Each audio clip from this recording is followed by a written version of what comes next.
Clemson beats Georgia Tech 47-31. The Tigers 600 yards of total offense with Dorsey Levens and Riley Skinner. I'm Jeff Fischel. The numbers look great, but you look a little closer, Riley.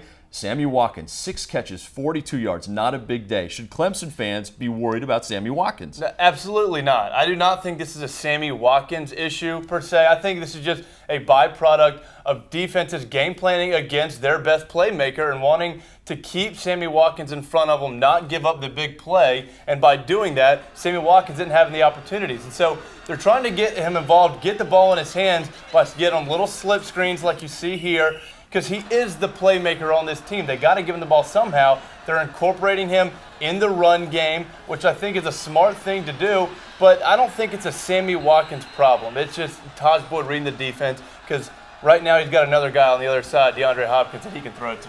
If I'm Clemson, I wouldn't be worried, but I would be concerned because the expectations for Sammy Watkins coming into the season were through the roof. Heisman talk, ACC Player of the Year, but good thing this guy right here, DeAndre Hopkins, stepped up. I think he's replaced Sammy Watkins this season as the go-to guy. He's the guy who stretches the field. He's the big playmaker on this football team. You said earlier, for Clemson, it's business as usual. The thing that concerns me is that business as usual is their offense getting a ton of yards without getting Sammy involved as much as he was last year. So no need to be overly concerned, but it's definitely something to think about. I agree, but it also shows you the depth that they have, that their best playmaker isn't having a lackluster season. They're still putting up the numbers they are. Hopkins, 7 catches, 173 yards receiving, and 2 touchdowns against the Yellow Jackets. Hopkins amongst the nation's leaders both in catches and receiving yards. Clemson now 5-1, a week off Virginia Tech in 2 weeks. With Dorsey Levens and Riley Skinner, I'm Jeff Fischel. You're watching the ACC Digital Network, brought to you by Ruby Tuesday.